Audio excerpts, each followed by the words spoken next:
Hello everyone, it's your girl Noémie here. Welcome to Noémie & Co podcast. Alors, aujourd'hui, l'épisode sera en français. Je vous préviens. Mon français, c'est la galère. Ah, mais je ferai de mon mieux aujourd'hui. Alors, vraiment aujourd'hui, je suis avec Ken. Alors ça, vraiment pour moi, c'est... Aujourd'hui, I was so excited. Vous allez voir, je vais aller français et anglais très souvent. But I was really excited parce que Ken est dans le monde de FinTech, qui est finance et technologie. Et c'est ça. Donc, Ken, bienvenue dans Noémie & Co podcast. Merci de me recevoir. C'est moi qui dois te remercier de l'invitation. Tu sais que je savais que tu allais mettre une veste. I was like, OK, je vais amener une veste. Moi, je n'aime pas les vestes. Je dis, OK, je vais me matcher, mais je vais mettre du rose et un peu extravagant, un peu différent. Mais je savais, j'ai dit, soit je mets une veste ou une jaquette denim, un t-shirt. J'ai dit, non, je veux le matcher. So, j'avais raison. Mais ça te va très bien. Kinshasa podcast. C'est la veste. C'est la veste. C'est très cristal. C'est écrit. C'est une règle. C'est une règle non écrite, mais... Non, mais en tout cas, ça me fait plaisir d'être là. On a pris contact récemment. Yeah. J'ai vu un peu ce que tu faisais. Merci. Et je suis très aussi content d'être là. Alors, qu'on commence. Alors, dis-moi, qui est Ken? Wow. Et qu'est-ce que tu fais? Qu'est-ce que je fais? Je suis un entrepreneur. J'ai 35 ans. Serial entrepreneur, comme on dit. J'ai monté plusieurs business. Qu'est-ce que je fais? Tu as parlé de la FinTech tout à l'heure. Et de façon très pratique, je veux pouvoir utiliser des solutions technologiques pour faciliter la vie des gens. Et quand je dis faciliter la vie des gens, il y a une idée derrière. C'est que c'est pour qu'ils puissent derrière libérer leur potentiel. Qu'est-ce qui m'a amené vers ça? C'est des constats assez frappants. Et surtout quand tu es à Kin, tu le vois peut-être plus qu'ailleurs. C'est que tu vois tellement de personnes qui se battent, qui essayent, qui ont des potentialités. Le pays lui-même a un énorme potentiel. Mais il manque souvent quelque chose, il manque les outils, il manque les services, des choses qui peuvent te permettre d'avancer. Et donc concrètement, c'est un peu à ça que je dédie ma vie. Je suis entouré, et j'ai beaucoup de chance, de personnes très smart dans le secteur financier, dans le secteur de la tech.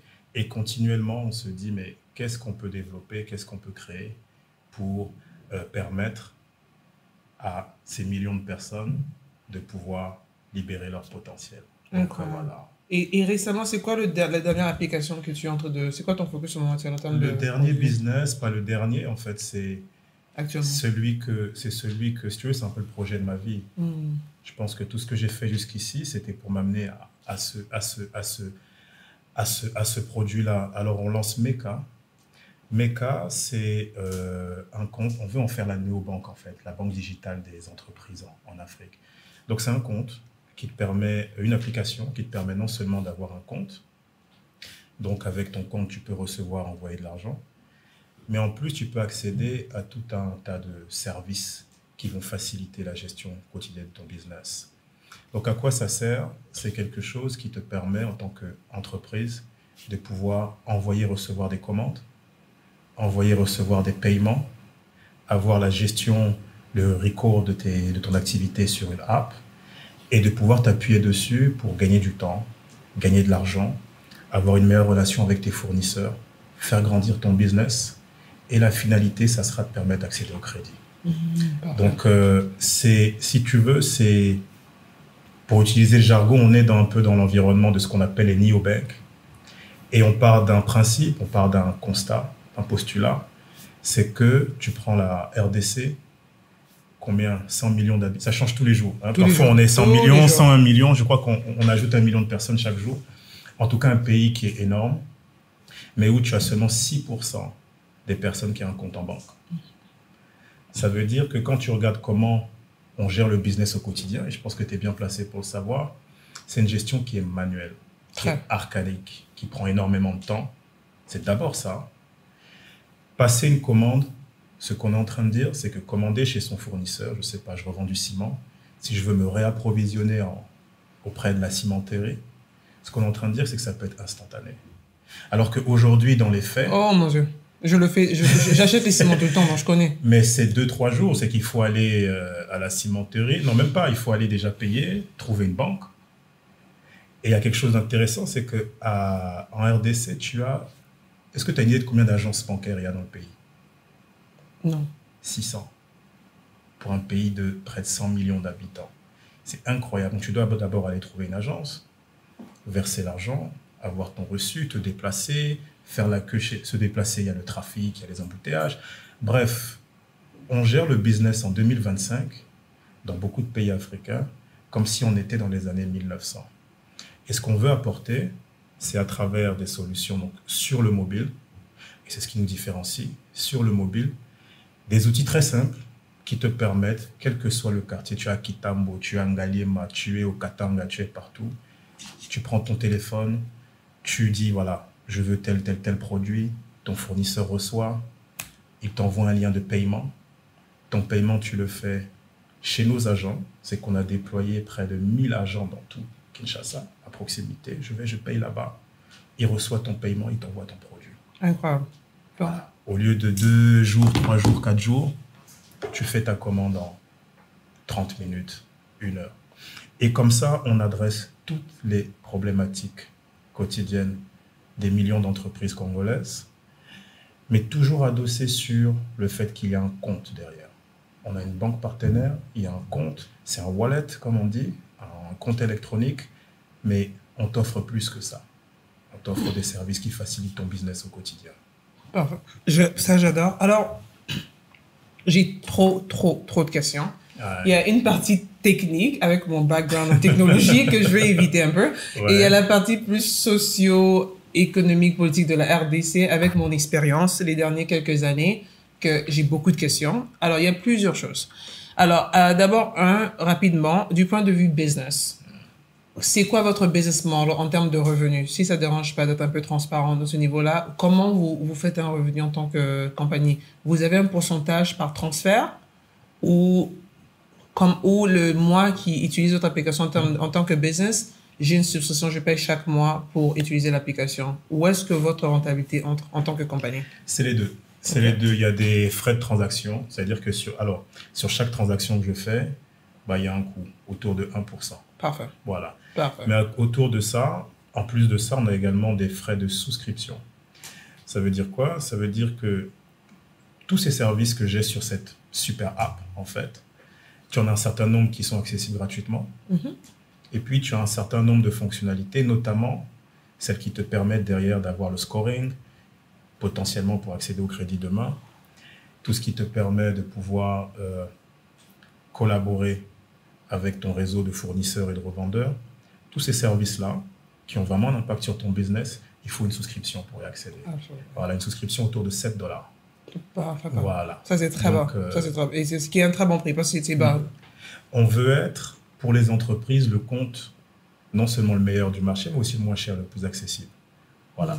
Donc, tu regardes, il y a les banques, il y a les microfinances, et on veut se positionner un peu, un peu en termes de prix, en termes de prix un peu en dessous. Donc, à 6-7 $, tu as un compte qui te permet d'envoyer, recevoir de l'argent, mais surtout d'avoir des outils collaboratifs, d'échange avec tes fournisseurs, etc.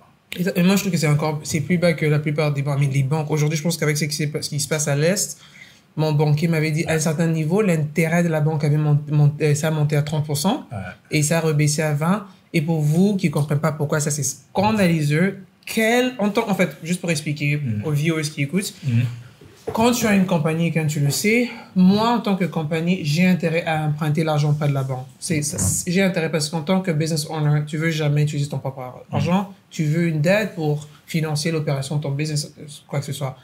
Quand l'intérêt de l'emprunt est trop élevé, mon Dieu, ça ne m'intéresse pas parce que si j'emprunte $100 000, vous me donnez l'intérêt de 30%. Donc, quand je veux vous rembourser au long de 3 ans, je vous rembourse 130 000? Absolument pas.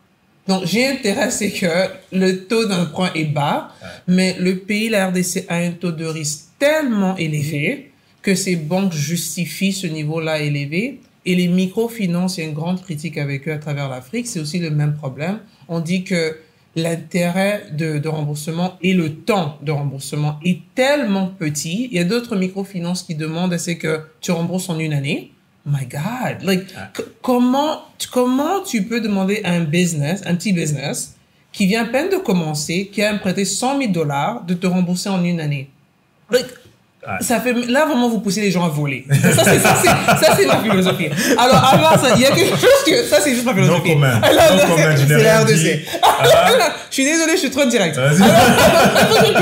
Moi, il y a une autre chose que tu as mentionné qui m'intéresse beaucoup. Tu as mentionné un point clé, il y a seulement 6% de la population qui a un compte banque. Alors, avec votre application, c'est qui votre client cible? Quel genre donne-moi un prototype, phénotype de ce client-là, c'est qui? Ok, écoute, c'est une super question. Nous, d'abord, c'est les entreprises. Quand je dis entreprises, c'est pas seulement les entreprises formelles. Je dis souvent, c'est toutes les entreprises. Donc, tu as les corporations, les grandes compagnies, tu as les petites et moyennes entreprises, et puis tu as les informels. Nous, dès lors que tu mènes une activité commerciale qui te génère des revenus fréquents, tu as un client. Voilà. Donc, on ne fait pas le mass market ou le là-dedans. C'est vraiment pour tes transactions professionnelles, B2B payment. Et donc, à partir de là, le profil type, je vais te dire qu'il y en a trois grandes catégories. Le premier, c'est les grandes entreprises, les corporations, et eux, ils ont deux problèmes qu'on veut adresser. Le premier, c'est que pour eux, ils sont dans l'obligation de collaborer avec le secteur informel. Ça, je ne savais pas. Oui, enfin, dans l'obligation, il n'y a pas le choix. Pourquoi? Parce que dans les statistiques de 2023 de l'Institut national de statistique, tu as 0,6% des sociétés congolaises qui ont tous leurs documents, qui sont vraiment formels. Donc, 99,4% des entreprises en RDC sont en fait quasiment informelles. Donc, quand tu veux t'appuyer sur des distributeurs, quand tu veux t'appuyer sur des prestataires, tu as énormément de chances d'avoir des prestataires qui, en fait, non seulement ne sont pas vraiment formels, mais en plus ne sont pas à la banque. Donc, la problématique que tu as, c'est comment je sécurise mes transactions avec eux. Voilà. Les transactions, elles se font en cash. Comment je sécurise mon cash quand j'ai un business qui est énorme, qui est dans les 145 territoires du pays, un pays de 2 millions de kilomètres carrés, comment je sécurise tout ça? C'est là que la technologie et le mobile rentrent. Donc, c'est la première problématique. Et la seconde problématique à laquelle on veut répondre pour eux, c'est, en plus de la sécurité, c'est de pouvoir accompagner, de pouvoir fidéliser ce qu'on appelle les chaînes de valeur. C'est-à-dire que toutes ces entreprises qui contribuent à mon business parce qu'ils vendent mon produit, ou parce qu'ils m'approvisionnent en quelque chose qui est important pour que je délivre mon service, toutes ces personnes-là, comment je fais en sorte de pouvoir leur permettre de passer peut-être d'un petit business à un moyen, à un gros, parce qu'à la fin, ça me bénéficie. Donc ça, c'est la logique des grandes entreprises, et c'est pour ça qu'à eux, on leur propose essentiellement des solutions de cash collection, digitalisées. Ça veut dire que, OK, tu as 5 000, 10 000, 15 000, 50 000 business partout qui te payent chaque jour pour s'approvisionner chez toi et vendre ton produit. Et bah ça, on va le sécuriser, on va l'accélérer. Et on propose aussi, du coup, à travers ça, on permet à travers ça de collecter la data. Ça veut dire que tu peux savoir qui sont mes revendeurs, qui sont mes fournisseurs.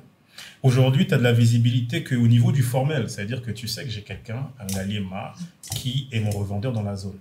Mais lui-même, il s'appuie sur un réseau de revendeurs qui eux-mêmes s'appuient sur un autre. Tu n'as pas toute l'histoire de comment ton produit quitte ton usine pour arriver chez ton end user. Et juste pour interrompre, à chaque niveau, c'est que les gens oublient, il y a... Mais bien sûr, il y a un pourcentage il y a $1 là qui est perdu. À chaque niveau, il y a des pertes d'argent. À chaque niveau, il y a des pertes de temps. À chaque niveau, il y a des risques de fraude. Voilà. Et je te donnerai des exemples très concrets. Et donc ça, c'est un peu la logique dans laquelle une grande entreprise utilise nos services de paiement digitaux, pas seulement pour collecter l'argent, mais aussi pour identifier ses partenaires. Et une fois que tu les identifies, tu sais quel est leur niveau d'activité. Et quand tu sais quel est leur niveau d'activité, tu peux les animer. Incentive, identification, accompagnement, etc. À la fin, il est bénéficiaire parce qu'il est accompagné par son partenaire. Ça, c'est les grandes entreprises, on rentrera dans le détail. Tu as les logiques ensuite des petites, moyennes entreprises, des SMEs. Eux, la logique est un peu différente.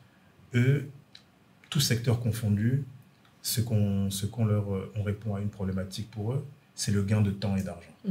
Voilà. Donc, on ne va pas passer trop de temps. Eux, leur problème est très concret, très simple.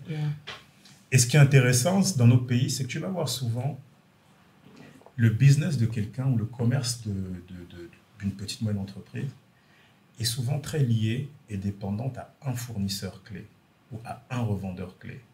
Tu vas voir que quelqu'un qui fait la distribution, un restaurant, la réussite de son restaurant est très dépendante de sa relation avec l'Abralima pour avoir la boisson à temps et en quantité. Donc avec les brasseries, il y a 4-5 fournisseurs clés qui font que mon business marche ou il ne marche pas. Et c'est valable dans tous les secteurs. Et nous, ce qu'on amène à ces business-là, c'est de s'assurer que leur relation avec ces gros fournisseurs qui sont dans la plateforme, qu'elle est fluide, qu'elle est efficace, qu'elle est pérenne. Pourquoi? Parce que tu peux commander rapidement, tu peux payer rapidement. Et tu gagnes. Tu as de la traçabilité et tu gagnes. Et le dernier segment, donc tu as les grandes entreprises, eux, c'est essentiellement des outils sur le web, c'est essentiellement des outils avancés. Ils ont des dashboards, ils ont des suivis de KPIs, ils ont de la visibilité sur tout leur réseau de revente. Tu vois que c'est plus qu'un compte financier. C'est vraiment monitoring, efficacité. Le petit moyen business, lui, il veut gérer ses activités quotidiennes. C'est ce qu'on lui permet. C'est une app mobile. Il se connecte, il commande, il paye, il se fait payer. Et c'est très simple. Voilà, lui, il y a pas entrée, sortie. Entrée, sortie, record, c'est enregistré. Bénéfice et tout. Voilà. Le dernier segment qui est le vrai challenge et qui est vraiment celui qui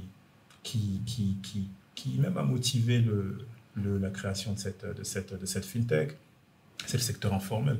C'est mon préféré. Voilà. Je pense que je ferais un doctorat en économie sur le secteur informel. J'adore. Mais parce qu'en réalité, quand tu es dans un environnement où 99,4% des opérateurs économiques sont informels, en fait, c'est ça ton économie. Si tu étudies les 0,6, il est là l'enjeu. L'enjeu est là. Et dans un pays comme la RD, je dis beaucoup Congo parce que c'est notre pays et qu'on est là, mais notre fintech, elle est panafricaine. Ah, tu es dans quel autre pays? Alors, on va ouvrir en Côte d'Ivoire. J'ai jamais été. Voilà. Je lis une histoire, le livre actuellement sur l'histoire de la Côte d'Ivoire. J'adore ce pays-là. C'est mon pays de cœur. J'ai fait 10 ans. Je reviens de 10 années. J'ai 2 pays. RDC et Côte d'Ivoire. J'en ai 3. RDC, Côte d'Ivoire et Sénégal. On en reparlera. Oh my gosh, je suis au Dakar au mois de novembre. J'ai trop aimé le Dakar. J'aime le mindset des West Africains. Je te cache pas. J'ai pas fait l'Est. Je pense que je vais beaucoup aimer l'Est aussi. Mais j'aime le mindset, l'état d'esprit des West Africains parce que c'est des personnes qui sont très commerçantes. Trop. Tu vois. Ils voient un problème, ils trouvent une solution. C'est tout. C'est vraiment ça. Et moi, je dirais, il y a beaucoup qui t'ont mentionné, mais j'adore ce que tu fais. J'ai tellement de commentaires. Écoute, c'est un peu réaliste. Exactement ce que tu as dit sur l'informel, qui est la majorité de la RDC. Et pour moi, c'était un choc quand je suis rentrée. Et j'en parle souvent dans ma chaîne de YouTube.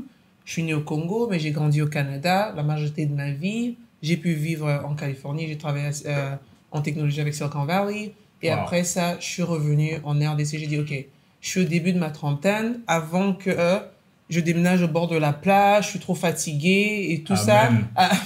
Tu m'oublies pas ce jour-là. Ce jour-là, je suis dans ton répertoire. Et tu viendras, mon chéri.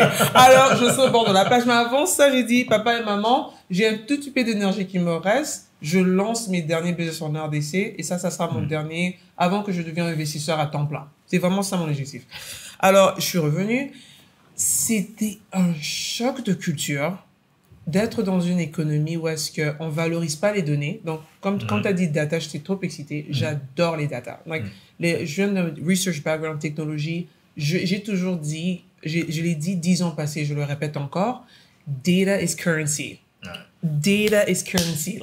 Je pense pas que le dollar cash is currency. It's an inflating currency. The dollar is losing. Moi, j'ai toujours l'avis que data is currency. Quand tu vois comment l'argent bouge, l'entrée, la sortie, tu sais qui est ton client, tu sais qui cibler. Tu pensais que cette personne a été ton client, mais tu te rends compte en regardant le dashboard, avec votre application. Oh non, c'est eux que vaut mieux focus 80% de notre énergie vers eux que les... Alors, je comprends ça totalement. Et en termes de mon opération, je suis 100% d'accord. Dans ce pays, le cash n'est pas traçable. En fait, c'est ça. La meilleure façon de voler l'argent, c'est avec du cash, parce que si je te donne 100 000 $, tu peux mentir et dire que je t'ai jamais donné. Et comment je le prouver? Alors, je comprends ça. Et disons la vérité, on est un pays très, très corrompu. Et c'est là que ça vient. Et vous regardez l'histoire. C'est toi qui le dis. Moi, je ne cache rien. On peut m'arrêter, je m'en fiche. Mais on est un pays très corrompu. Vous regardez de l'histoire de l'indépendance en 1960, Mobutu. Aujourd'hui, c'est comme si on ne sait même pas comment opérer sans être corrompu. Et ça va du niveau politique à l'individu dans les marchés.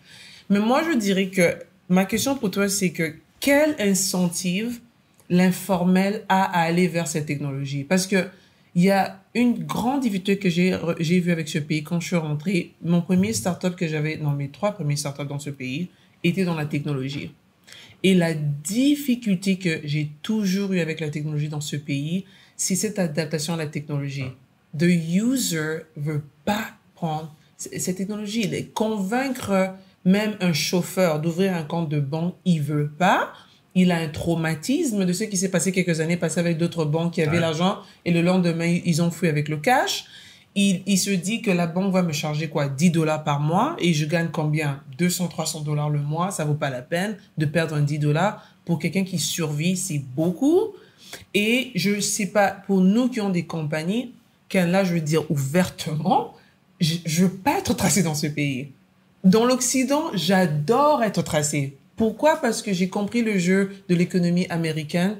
Canada, on est un peu chiche. Je le dis parce que je suis canadienne. On est très chiche. Mais l'américain, c'est une économie de capitalisme. Alors, si tu as compris l'économie américaine, tu te rends compte que quand je montre à la banque des transactions fréquentes des clients, la banque maintenant est en mesure de me donner des prêts trop sexy avec des intérêts moins de 5%. J'adore. Dans une inflation de 8%.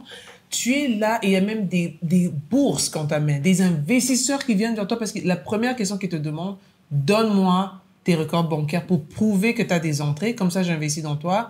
Dès que tu as 3 000 par mois d'entrée, qui est plus ou moins peu pour un Américain en termes de business, les cartes de crédit, tu as tellement d'incentives pour être tracé.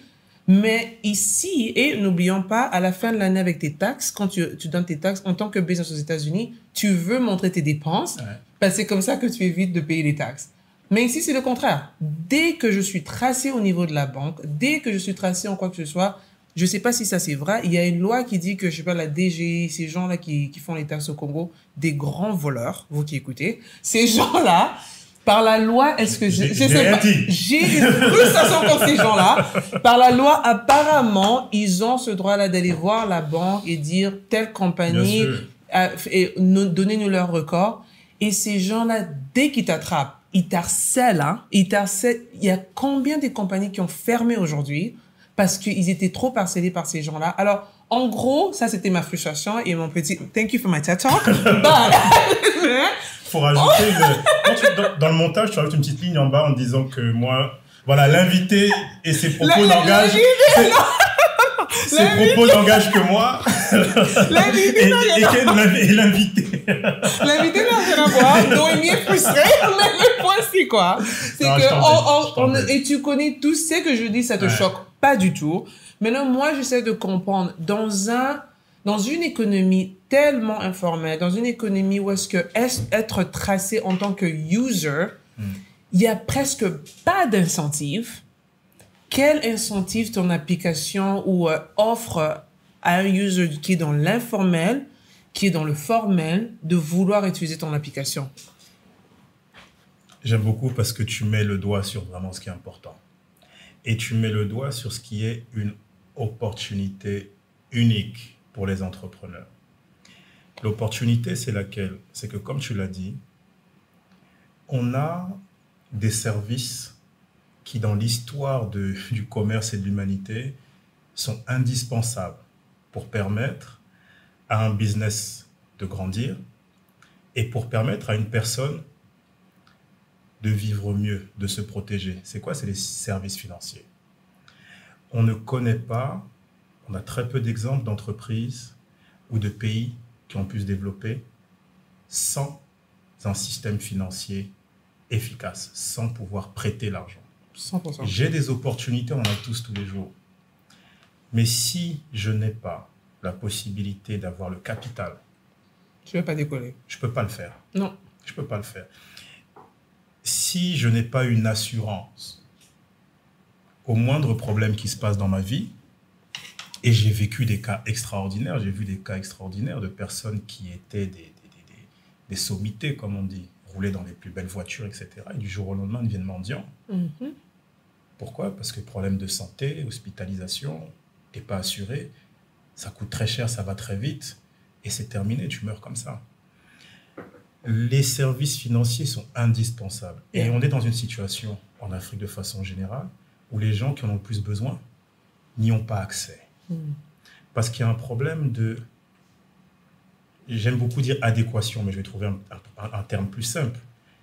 Il faut que ça matche. Il faut que ce que tu leur amènes, en tant qu'établissement financier, matche avec non seulement leurs demandes et leurs besoins, mais aussi leur façon de vivre.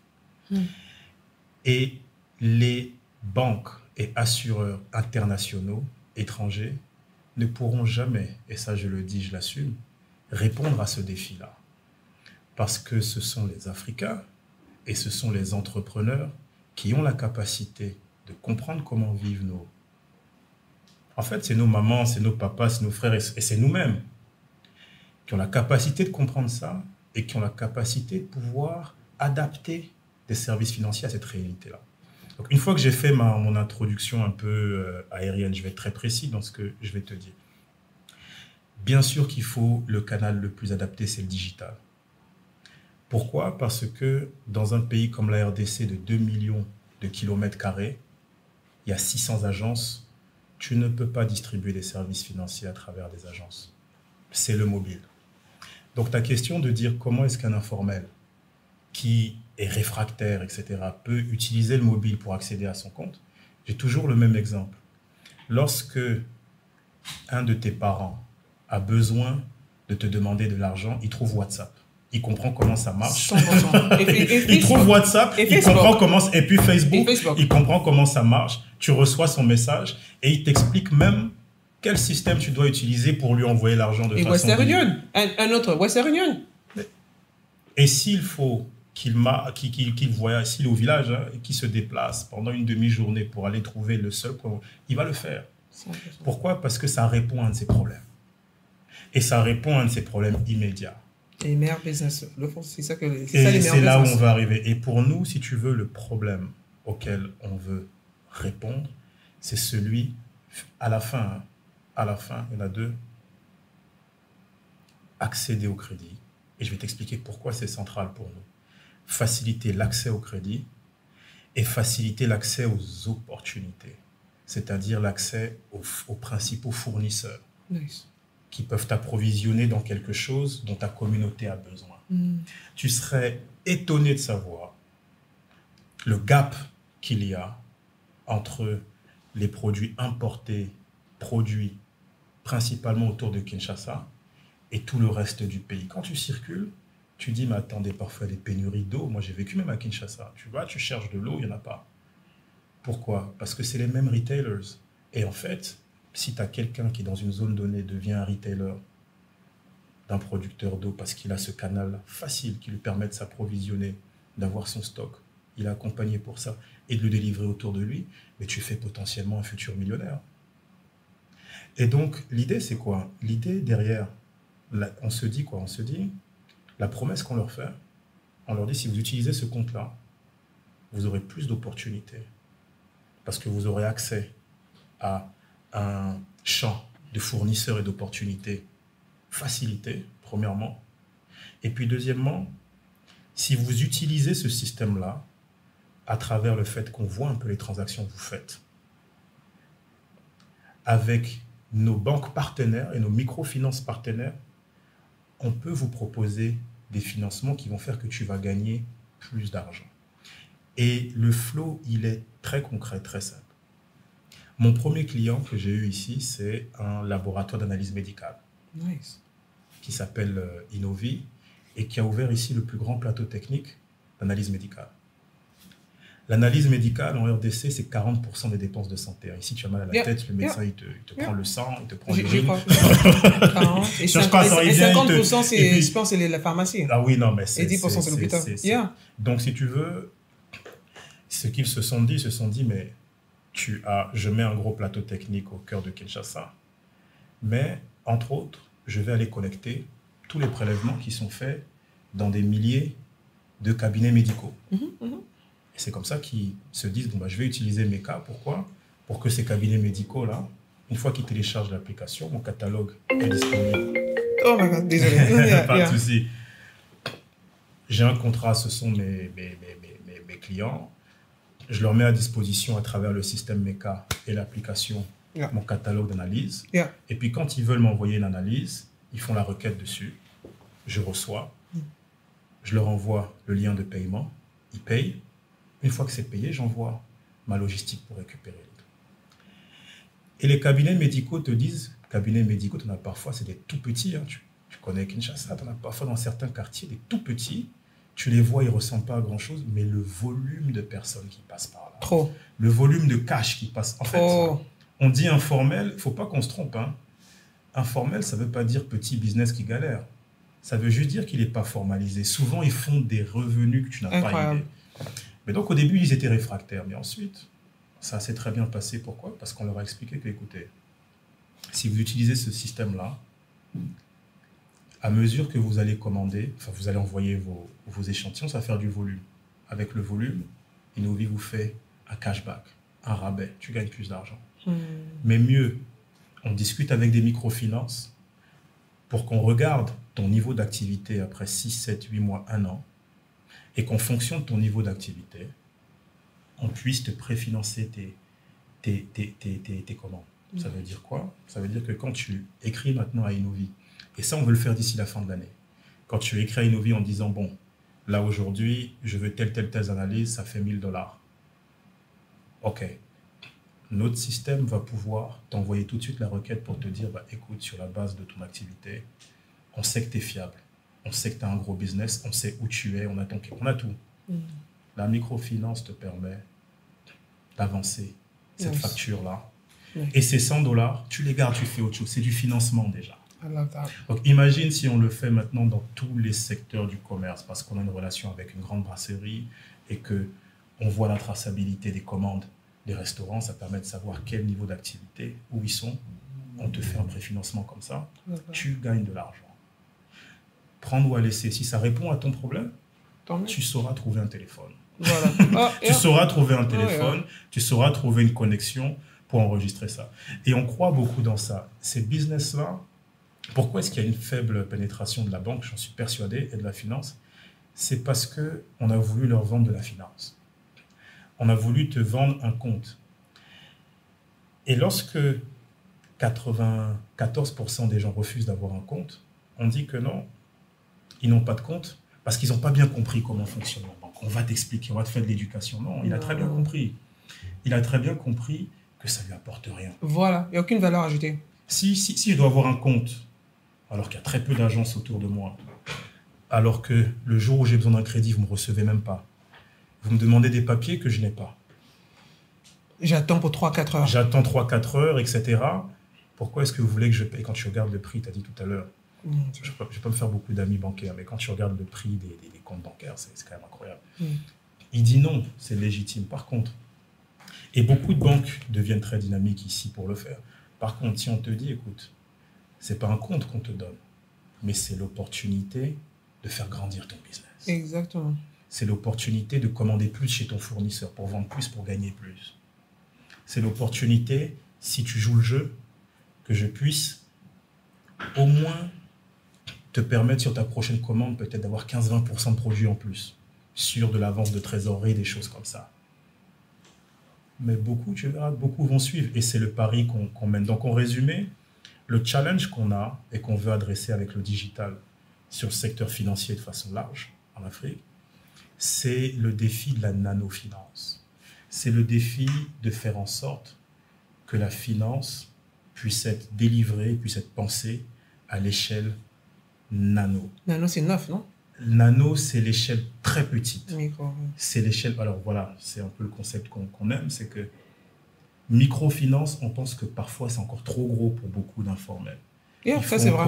Il faut encore un niveau en dessous. Ici, un financement de $50, de $100, ça aide. Ça aide. De $200. Je l'ai fait plusieurs années et je vous dis que ça aide. Je l'ai fait plusieurs années. Ça aide, c'est remboursé. Et on veut attaquer ce segment-là. Les banques sont très fortes sur le segment, on va dire, traditionnel. Les microfinances, surtout en RDC, sont très fortes sur le niveau micro. Les business sont formels et puis empruntent $500, $600, $700. Et nous, là, on veut aller plus loin. C'est faciliter l'accès au traditionnel et au micro, mais développer des offres digitales de nano. Voilà, tu as besoin de $100 en plus pour ta boisson. Ça fait plus de boissons, plus d'approvisionnement en boissons supplémentaires. Ça, je suis prête à investir. Parce que je le fais déjà. Je préfère vous donner l'argent, comme ça, vous gérez ça. Et moi, je suis à la plage. Alors, moi, je suis à la plage. Il y a ton chéquier, on fait conf. Et là, t'es mal tombé. Écoute, moi, je suis à la plage. Ne m'appelez pas. Moi, je suis à la plage. Je vous donne, je suis à la plage. Dès qu'on termine conference call, tu sors le chéquier. Moi, je suis à la plage. Non, mais j'adore. Et merci pour avoir expliqué ça. Parce que je trouve que, ok, merci. Ça fait vraiment du sens, mais je pense que ça sera un gros. Là, ouvertement, c'est un challenge, un défi, surtout dans un pays, une culture qui aime, je sais pas comment expliquer. Et c'est là, des fois, j'ai un peu la difficulté à comprendre ma propre culture, qui est la culture congolaise. Je sais pas si la mentalité de l'individu est influencée par l'aspect socio-économique. Ce que j'essaie de dire, c'est que pourquoi toi qui es, par exemple, au Kenya ou qui est au Nigeria, tu es plus ouvert d'esprit à une nouvelle mentalité, une nouvelle technologie? Est-ce que c'est influencé par les lois, par le truc? Malgré que les Nigériens, par exemple, ce sont des gens qui ont des fortes cultures, tribalistes, très, ça c'est vraiment ancré en eux. Mais, mine de rien, ils sont toujours ouverts à des nouvelles idées. Ça les excite, en fait. Nous, par contre, on a vraiment de la difficulté au Congo de sortir de notre petite bubble. C'est comme si on a une peur de risque que je trouve très bizarre. Moi, j'adore le risque. J'aime tellement le risque que c'est un peu comme une drogue. Mais la plupart des gens ici, j'ai compris qu'ils n'aiment pas trop ce risque-là. Alors, je trouve que ça sera un grand challenge, mais je trouve que ce qui est beau avec ce que tu fais, ça répond à un besoin. Et c'est quelque chose que je cesse de dire aux gens, et c'est une leçon qui m'a pris trop d'années à retenir en tant qu'entrepreneur. Je cessais d'aller vers des business sexy et fun, et je vois ça très souvent au Congo, parce que it's fun, it's sexy, mais la réalité, c'est que la plupart des business qui sont, par exemple, traditionnels, mais tu amènes un aspect innovatif, efficacité. Efficacité, j'ai toujours dit, c'est l'argent et le temps. Tu amènes l'aspect technologie, mais ça répond toujours à un besoin fondamental, universel. Je vous dis que ça a des fortes chances de marcher. Alors, moi, ce qui m'intéresse aussi avec ton business, c'est un peu plus toi en tant qu'individu. En fait, quelle est tes crédibilités qui t'a amené à aller vers quelque chose comme ça? Parce que la raison pourquoi je dis ça, il y a des business, je vais te dire vrai, si tu viens me voir et tu me dis que tu ouvres un salon, tu ouvres une pâtisserie, tu ouvres je sais pas moi quoi, qui sont des business très rentables, tu peux venir de n'importe quel background et le faire. C'est juste la réalité. Tu peux apprendre, tu peux embaucher X et Y. Mais je trouve que le domaine de FinTech, historiquement parlant, c'est souvent des gens qui ont soit eu un background dans la banque, en technologie, ou quelque chose en finance. So, qu'est-ce qui t'a amené à arriver à Mecca today? Je vais te dire, je vais revenir un peu sur ce que tu as dit tout à l'heure, parce que c'était trop important. Bon, moi, mon background, j'ai fait une business school, donc je suis plutôt un marketeur. J'ai fait un background de marketing, et j'ai commencé ma carrière dans le conseil en management. Et pourquoi je le précise? Parce que c'est une très bonne école. C'est une très bonne école parce que ça te permet d'adresser plusieurs contextes. Et en tant que, donc dans un cabinet de conseil en management, j'étais donc spécialisé en digitalisation des services financiers. Voilà.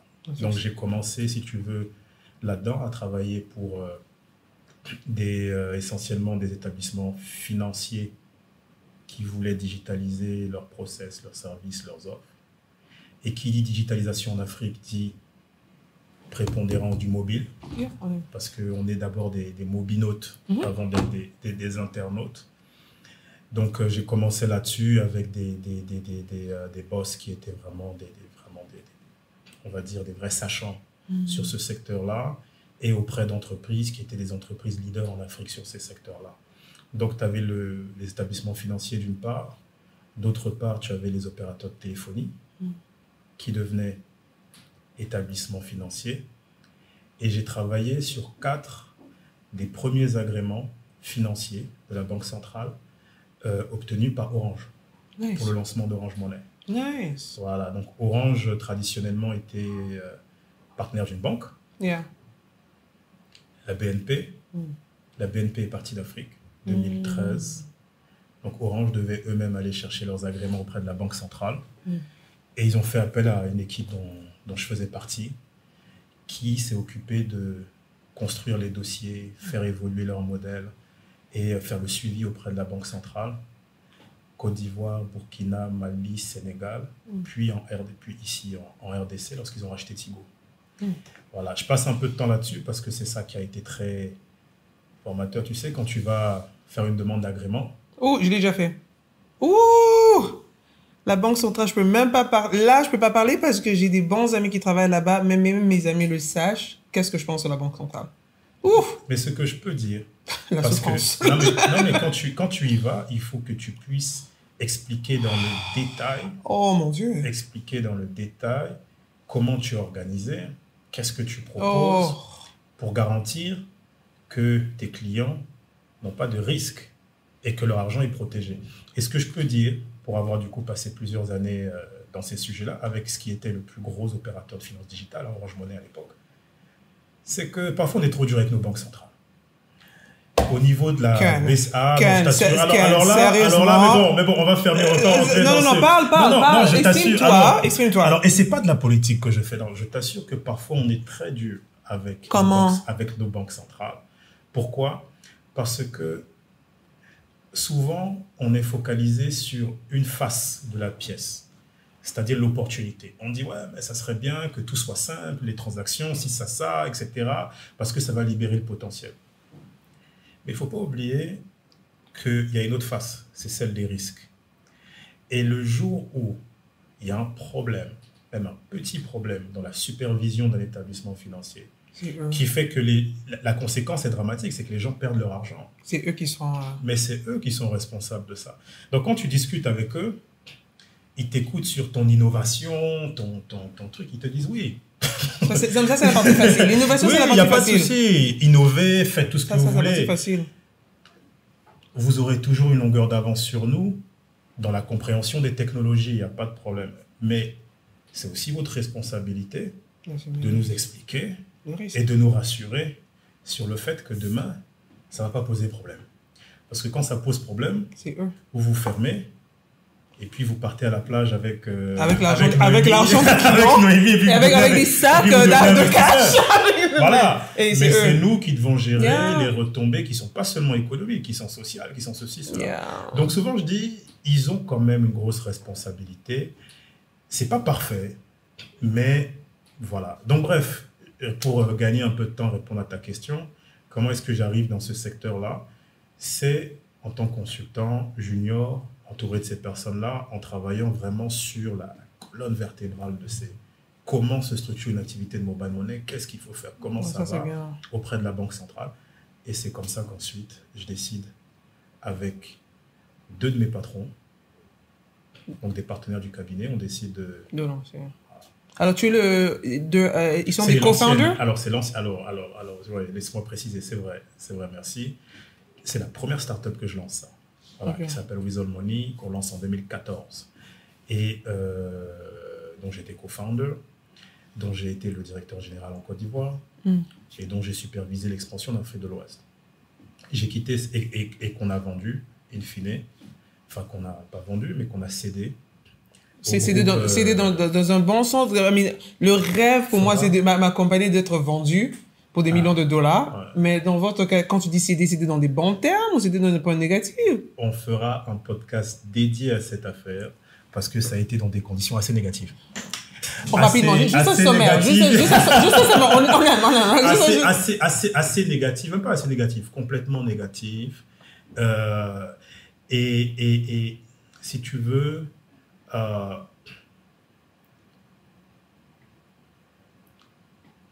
les entrepreneurs de façon générale, africains, et je me mets dedans, et je me mets d'abord dedans,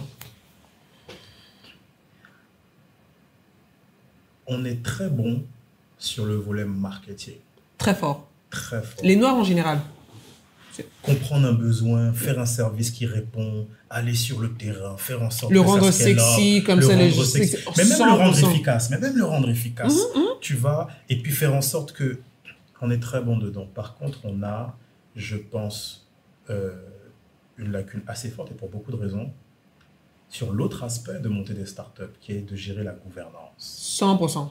Qui est de structurer, au-delà du produit, oh yeah, de structurer une structure, en fait, de mettre en place une organisation. Dans tout business. Mettre en place une organisation qui va répondre à la vision long terme que tu as. 100%. Tu vois ou pas? Et c'est là que je pense on n'a pas été très bon. On avait un super produit, mais finalement, la rupture avec le groupe qui a récupéré la société, qui est une grande banque, c'est le 7e groupe bancaire africain. Donc, c'est vraiment c'est plus gros que toutes les banques qui sont RDC, par exemple. C'est eux qui ont récupéré la structure. La rupture, c'est, selon moi, très mal passé. Et je pense que là-dedans, on n'a pas réussi à défendre nos intérêts, dont le principal était de récupérer, de faire un cash-out. Mais on reviendra, tu sais quoi, prenons rendez-vous, on reviendra pour un podcast là-dessus. C'est très évocateur parce que, en plus de la logique, c'est du business, il n'y a rien de personnel. 100%. Défendre leurs intérêts, on défend les nôtres. Mais c'est important de revenir là-dessus sur un peu les pratiques qui ont été mises en place pour alerter, aussi pour alerter mes frères.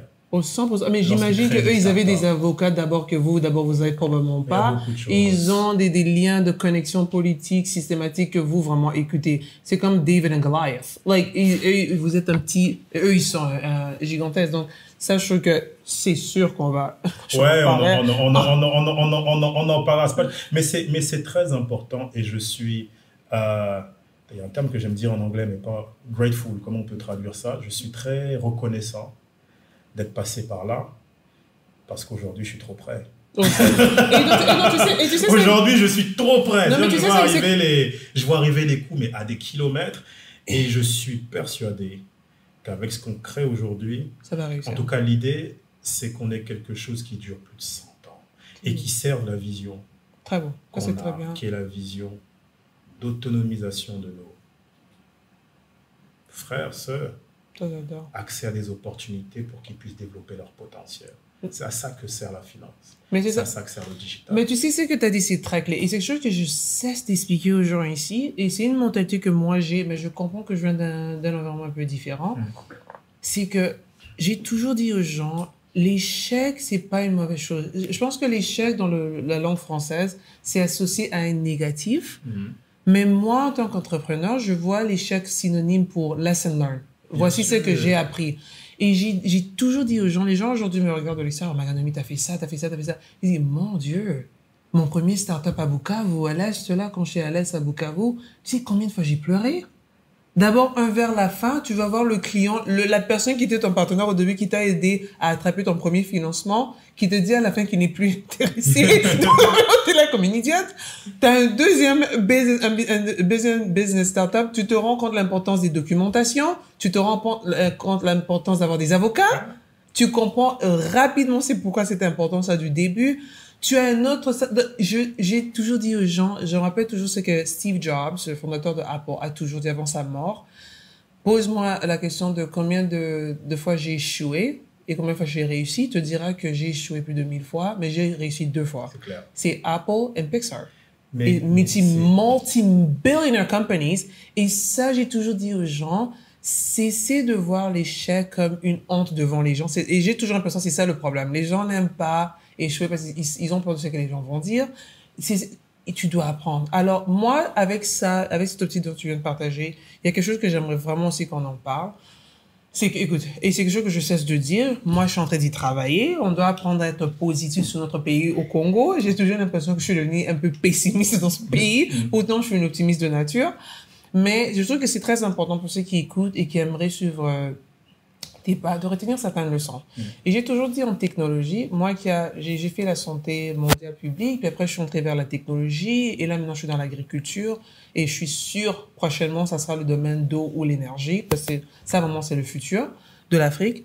Mais j'ai toujours dit en technologie, une grande bêtise que quelqu'un comme moi j'ai fait et beaucoup des startups ont fait, et aujourd'hui on voit qu'il y a un peu un bubble burst qui se passe avec la technologie, surtout à l'Occident, et je sais pas quand est-ce que ça se passe avec l'Afrique, c'est que en technologie, l'aspect développer l'application, le product, je dis aux gens, bizarre, ça c'est la partie la plus facile. Aujourd'hui, il y a tellement, et que tu peux aller à ChatGPT, DeepStack, et trouver les codes.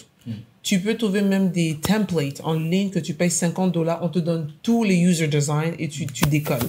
Mais vraiment, c'est que tu as comme connaissance du système, la mentalité des gens, la psychologie, les limites, c'est tellement clé. Et c'est la partie que je trouve que souvent les gens sautent trop cette étape-là et vont vers l'autre parce que l'autre est très excitant. C'est comme le marketing. Le marketing, à mon avis, dans une économie comme le Congo, dans ton business, je trouve que c'est moins de 10% de ton focus. Pourtant, l'Occident, les compagnies comme Apple mettent 40% de leur budget vers le marketing.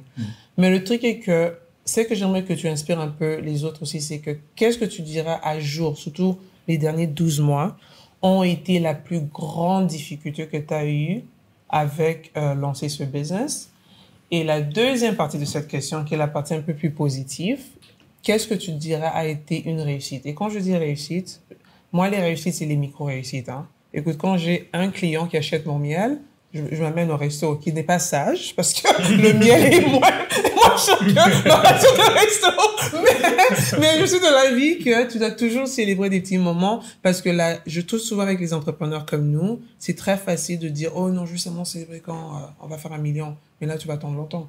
Alors, c'est 2 questions que j'ai pour toi. C'est des questions à la fois simples et difficiles. Très. La première, c'est sur les principales, les points les plus difficiles, c'est ça? Un exemple. Un exemple.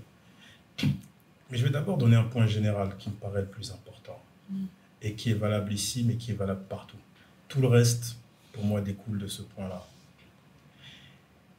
Il faut comprendre l'environnement dans lequel tu évolues et t'adapter. Tu ne changeras pas à court terme l'environnement dans lequel tu es pour lancer un business. Tu peux ambitionner de l'impacter à long terme, mais à court terme, tu dois comprendre l'environnement dans lequel tu es et t'adapter. Et c'est d'autant plus important en RDC qu'on est un pays qui est unique. Trop unique. C'est que marché Sénégal va pas marcher ici. Non. C'est un pays marcher. Unique. Et ça, si tu veux, je t'en parle. Pourquoi? Parce que c'est la première chose qu'on m'a dit quand je suis arrivé. Moi aussi. Et quand je te dis ça, je raconte toujours cette histoire. Je dis que quand je suis arrivé, j'ai eu la chance d'avoir des amis très proches qui ont beaucoup réussi ici. Ils m'ont assis pendant 2 jours. Listen, buddy. Non, mais grave. Ils m'ont assis pendant 2 jours. Et ils insistaient. À la fin, je me disais, vous exagérez. Vous exagérez. J'ai fait ça dans d'autres pays. Là, maintenant, ça va être... Et j'ai perdu 1 an et demi à vouloir dupliquer des choses qui ont marché ailleurs, ici, alors qu'on m'a dit que ça ne marcherait pas. C'est comme moi. Voilà. C'est comme moi. Donc, il faut, et c'est quelque chose, au-delà des conseils un peu techniques que je vais donner ensuite, mais le mindset, c'est la clé, l'état d'esprit, c'est la clé. Il faut être, que ce soit ici, mais c'est pareil dans beaucoup d'endroits, il faut comprendre l'environnement dans lequel tu es et t'adapter. Si des choses ont marché ailleurs, quand tu arrives, il faut d'abord prendre le temps d'étudier. Et le problème de beaucoup d'entrepreneurs, surtout de la tech, qui ont la capacité technique, c'est que quand ils arrivent, ils développent d'abord quelque chose très vite, parce que ça les rassure. Ils sont là, caca, tiens, regarde, j'ai une app qui va faire ci, ça, ça. Et puis tu te rends compte que Personne n'a besoin de ça. Non, mais c'est la triste réalité. Ça répond pas, ça correspond pas. Et même au-delà de ton produit, ta façon de conduire les affaires, de gérer, de communiquer avec les gens, d'échanger, tout ça dépend des codes, du contexte dans lequel tu es. Bon, maintenant, de façon assez et ça m'a fait perdre beaucoup de temps, mais ça m'a aussi beaucoup appris. Et aujourd'hui, ça nous a mené à une conviction, c'est que on vient avec la bonne proposition de valeur, au bon endroit, au bon moment, parce qu'on est passé par toutes ces étapes-là. Et je vais recouper avec ce que tu as dit tout à l'heure, quand tu disais l'échec, comment c'est perçu. J'ai une de mes amies, et qui est dans mon advisory board, je la salue, qui m'a dit une chose qui m'a marqué. Elle m'a dit, dans le leadership et dans l'entrepreneuriat, une seule façon d'apprendre, c'est par la douleur. Ah, mais ça c'est vrai. C'est par la douleur. Elle a raison. Pourquoi ? Parce que tu apprends pas dans les livres, tu apprends par l'expérience. Ah, ça c'est vrai. Et l'expérience, c'est d'abord des acquis de l'expérience. Et l'expérience qui reste le plus longtemps, c'est les expériences douloureuses. Yeah. C'est qu'un enfant, tu peux lui répéter, ne touche pas, mets pas tes mains ici, c'est chaud. Il va toujours tenter, mais le jour où il va mettre la main. Et ça brûle, et c'est fini. Hein. Tu n'as plus besoin de lui parler. C'est-à-dire que quand il vient, il sait qu'il doit contourner, avancer, parce qu'il y a le feu là-bas. Et en réalité, l'échec, c'est ton meilleur ami. C'est-à-dire que c'est ta meilleure façon d'apprendre. Mais ça fait mal des fois. Oh, ça fait mal. Il faut embrasser. Tu sais quoi ? Ça fait mal. Je pense que les entrepreneurs qui réussissent, ils acceptent, on embrasse ça. Tu développes un muscle. Mais bien sûr, c'est pour ça que c'est un chemin difficile. Et je ne dis pas entrepreneuriat, je dis leadership en général. En général. Dès lors que tu assumes ta volonté et ton ambition de faire la différence, d'amener un impact, de faire quelque chose qui transcende, qui dépasse ce que tu es, dès lors que tu prends ce chemin-là, tu dois accepter d'embrasser la douleur. Et c'est une douleur pas seulement sur des potentiels échecs business, c'est des coups et des douleurs, tous les aspects de ta vie. Yeah. Tu évolues par le... Je ne vais pas motiver beaucoup de gens, mais si on leur dit, c'est une réalité. Tu vas évoluer à l'épreuve du feu. Mais ce que tu acquiers dans ce chemin-là, c'est quasiment un parcours initiatique. Ce que tu acquiers dans ce chemin-là, tu l'as avec toi et pour toi pour toujours. Ça, c'est vrai. Ce que tu apprends, ça fait de toi quelqu'un de plus évolué, de meilleur. Moi, aujourd'hui, quand je regarde les choses que je faisais il y a 5, 6, 7 ans, je suis trop reconnaissant parce que je sais que je le fais mieux. Parce que je sais que je le fais avec un regard différent. Je le fais avec plus de vision, plus de sagesse, plus de précision. Là, c'est maîtrisé. Maintenant, c'est d'autres sujets que j'aborde aujourd'hui, qu'aujourd'hui je fais. Et dans 5 ans, je verrai que ce que je fais aujourd'hui de façon un peu bizarre, c'est maîtrisé. C'est du progrès. Tu progresses. Donc, pour donc répondre concrètement aux obstacles, tu as...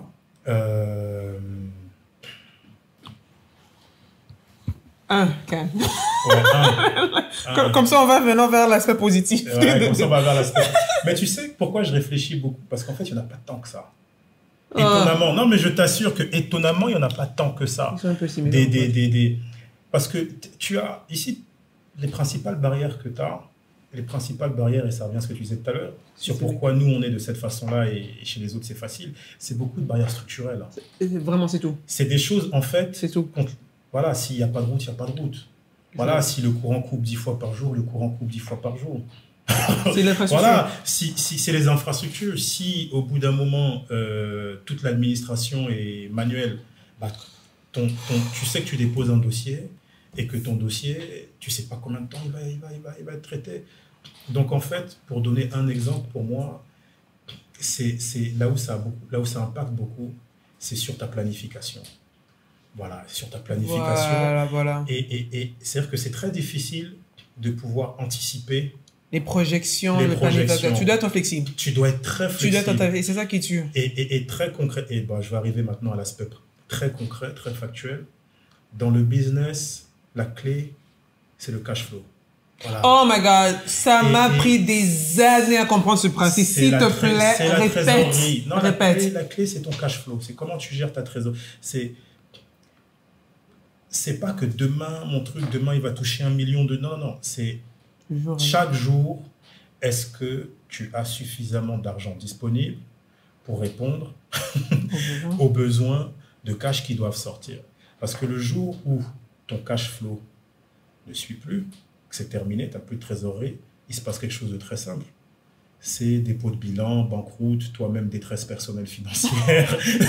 je te passe les détails. C'est ta vie. Moi, souvent, je dis aux gens, il y a la mort dedans. Dans ces histoires de mauvaise gestion du cash flow, il y a la mort de beaucoup de gens que tu vois, parfois qui se suicident. C'est souvent des problèmes de cash flow. Hein. C'est que tu es face à une situation où tu ne peux plus suivre les dépenses de ta famille, tes enfants. On a vu ça en 2008 aux États-Unis, avec l'économie, la crise économique.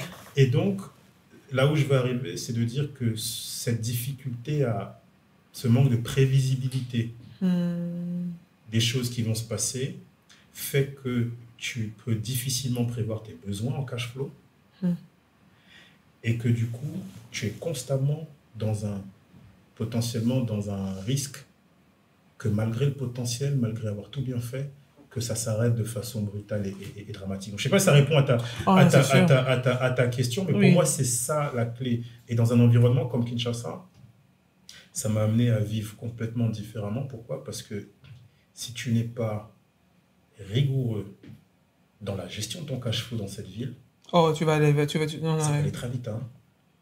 Ça peut aller ici quand on dit qu'un loyer, voilà, si tu viens en tant que locataire, ton loyer à Gombe, il est à quoi? Il est ici, peut-être 3 4 000, 5 000 $. Tu veux un truc un peu, voilà.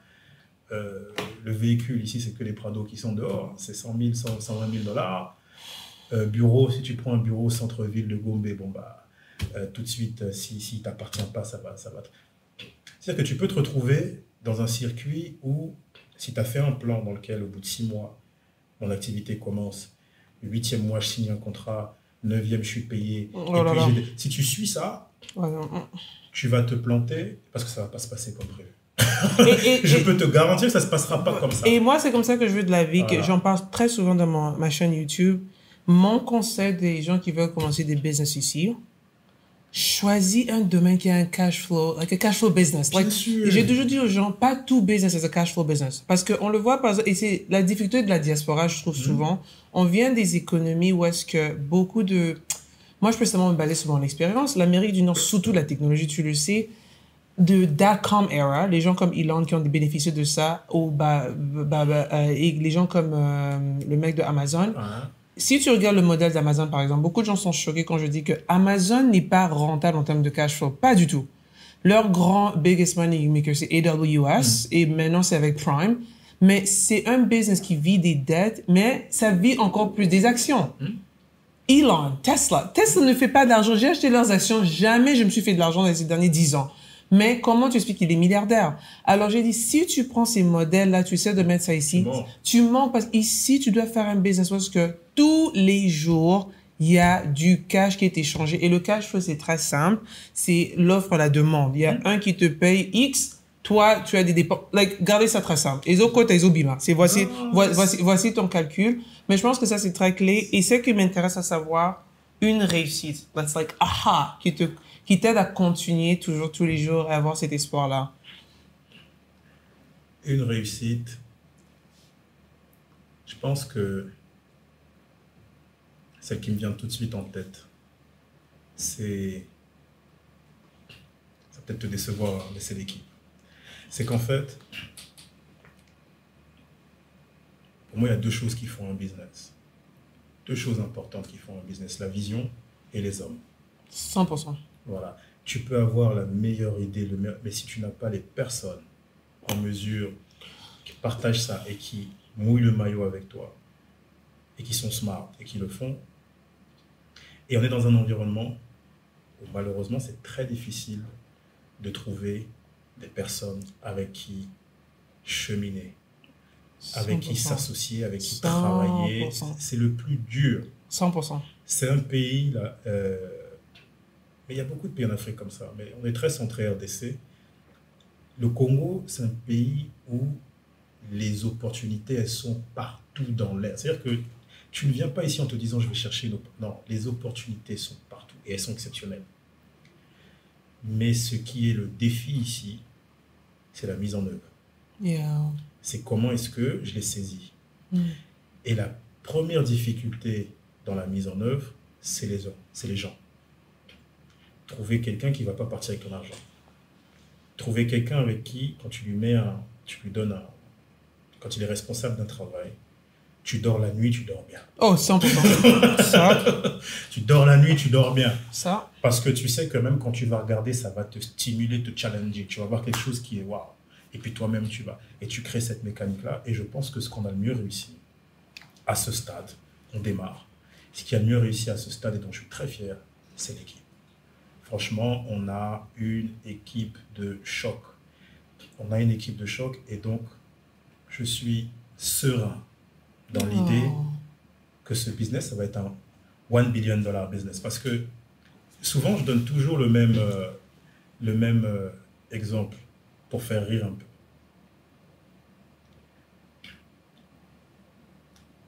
Tu prends une jolie fille. Oh my God. Voilà, tu prends Noémie. Tu prends Noémie. Non, mais du coup, je peux pas dire parce que tu sais pas ce qui vient après. Donc disons une jolie fille, mais pas Noémie. Prends une jolie fille et prends un joli gars, les deux smart. Tu les mets dans un environnement très cool. Joli appartement, comme ici, avec tout à proximité, tout ça, etc. Smart, joli. Tu les laisses là pendant 9 mois, 1 an. Ils ont des bébés 9 mois. Mais c'est clair. Mais c'est là où j'arrive. Tu vas venir. C'est-à-dire que c'est pas pour tout le monde. C'est la partie où il faudra mettre moins de 18 ans. Non, mais c'est évident. C'est-à-dire que tu n'as pas besoin de forcer pour aller dire ah, mais moi, la finalité, je veux qu'un bébé sorte de là. Non.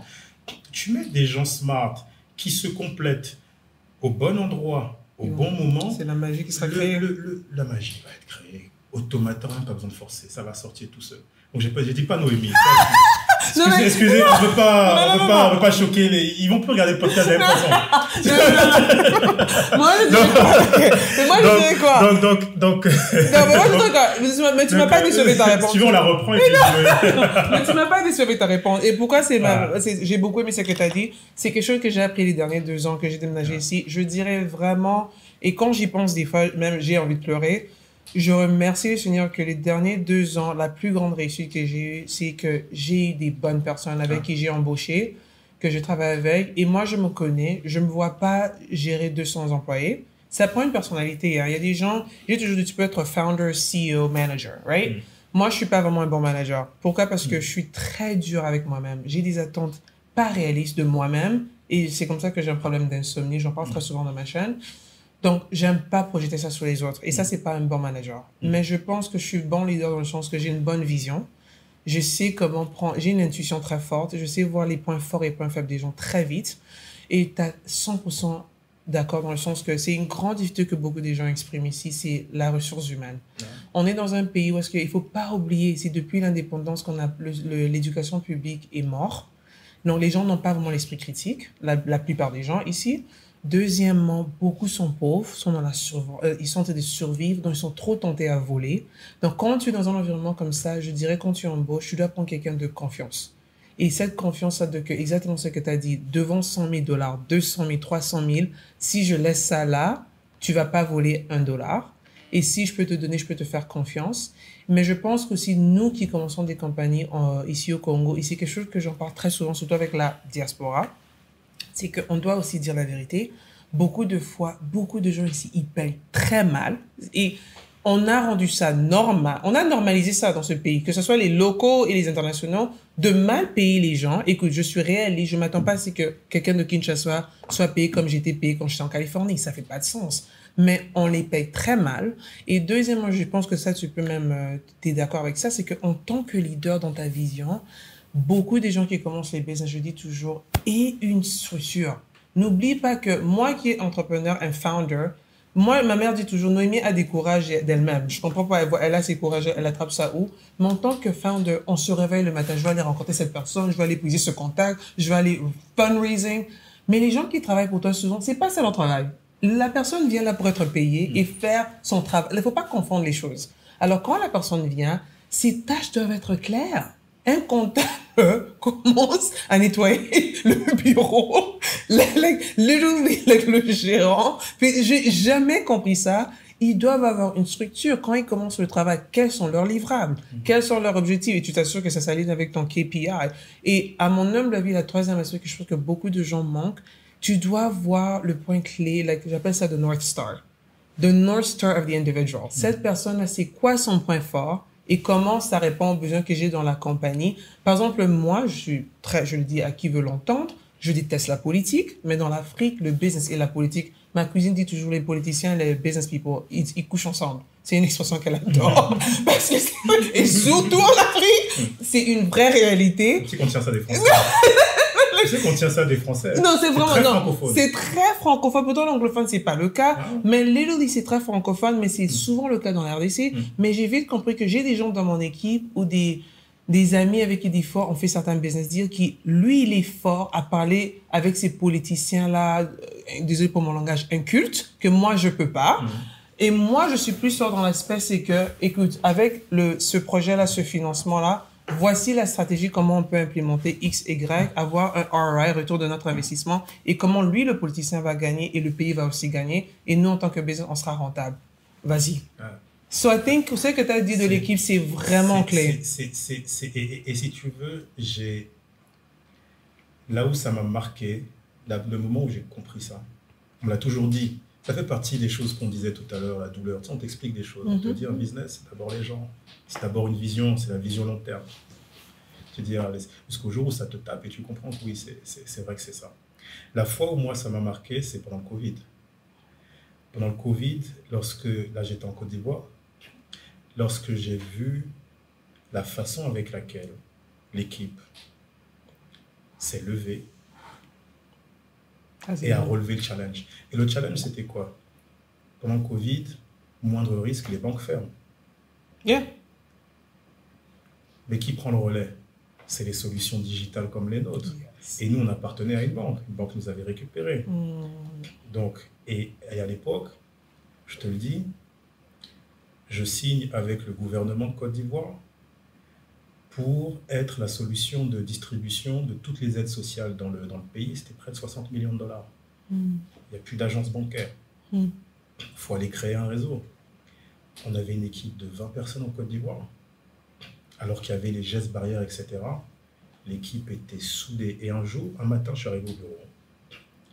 Et ils m'ont dit, boss, on est avec toi. Je leur ai rien demandé. Non, mais je t'assure, c'est-à-dire que et j'ai les visages qui reviennent. Et j'ai leur visage qui reviennent, ils me disent, boss, on est avec toi, on va y aller. Et les gars, il y avait un risque de santé. Ils risquaient leur vie de travailler comme ça dehors pendant. On respectait tous les gestes barrières, bien sûr, mais pendant qu'il y avait une épidémie, une pandémie qui tuait tout le monde. Mais ils ont relevé le challenge. Tu as aujourd'hui, je pense, près de 800 000, je vais peut-être me tromper dans les chiffres, mais autour de 800 000 ménages qui ont reçu de façon trimestrielle l'argent de l'État à travers une solution qu'on a créée, qui a été développée et qui a été délivrée par 20 personnes pendant la pandémie qui l'ont fait. Et l'une des raisons qui font que ça s'est mal terminé, on fera un podcast là-dessus, c'est que l'activité reprend, la conjoncture change, tout va bien. On doit restructurer l'activité, il faut se séparer beaucoup de personnes. On me demande de le faire. Et bien sûr, moi, ce que je propose, c'est que les personnes dont on doit se séparer, qu'elles soient compensées. Absolument. C'est pas parce qu'on est en Afrique qu'on peut venir comme ça, se lever un matin et puis dire « Yo, fire, tu t'en vas ». Non, non. C'est le combat que j'avais mené. J'avais dit « Non, non, si on se sépare d'eux, quels sont les packages ?» Et s'il n'y a pas de package, comment est-ce qu'on peut aller chercher les moyens de leur donner un package? Et un package, c'était pas la lune. Hein. C'est au moins 2-3 mois d'indemnité pour te permettre de. Et lorsque j'ai compris que c'était pas le plan des trucs, je me dis « Mais attends, des gens qui ont mouillé le maillot, se sont battus, ont fait front, c'est pas pour le salaire qu'ils gagnent quand on arrive à ce niveau-là. Non, c'est la vision. C'est la vision, c'est l'impact. Yeah. Ils veulent que le projet général marche. Yeah. Et puis une fois que ça a marché, on a dépassé ça. Oh, bye. Écoutez, on prépare une levée de fonds, on va faire ci, il faut se séparer d'eux. Qu'est-ce qu'on leur donne? Ah, laisse. Typique. Tu vois, donc ce que je pense que là, pour Meka, qui est cette nouvelle fintech, ce qu'on a bien réussi, c'est de recréer cet esprit-là, mais de le lier à une vision qu'on protège avec une bonne gouvernance, qui fait que, en tout cas, on espère, mais c'est bien parti, que chacun pourra évoluer, trouver son compte à long terme, personnellement, en tant qu'individu dans ce projet qu'on développe. Voilà. En fait, on peut parler toute la journée, ouais, mais le podcast, il y a un temps là. Mais sérieux, donc, gros merci pour être venu, gros merci. Je t'en prie, merci. Alors, mon podcast, j'ai 2 questions que je pose à tout le monde pour clôturer l'épisode. La première question, en 2 mots, comment tu peux te décrire? Tu te décrirais comment? 2 mots.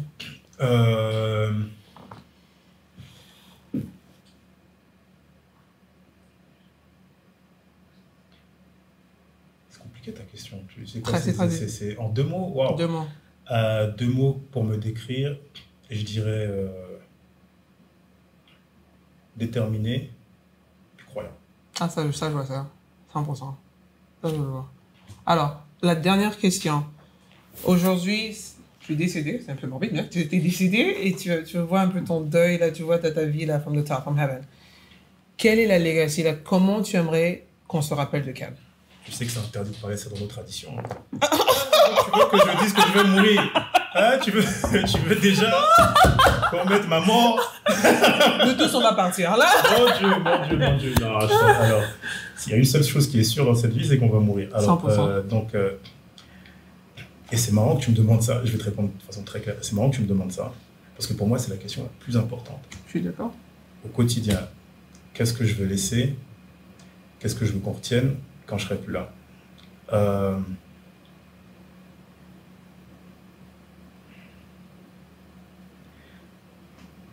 Que j'aurais été un panafricaniste, que j'aurais été quelqu'un centré sur qui a fait évoluer la cause du développement et de l'émancipation de l'Afrique et des Africains. Très important. Premier point que j'aimerais qu'on retienne. Et le second, que j'aurais servi. Voilà, que ce que j'aurais laissé aura facilité la vie de quelqu'un quelque part. Voilà. Oh. Thank you, Cam. Thank you so much. You're welcome. Écoute, merci.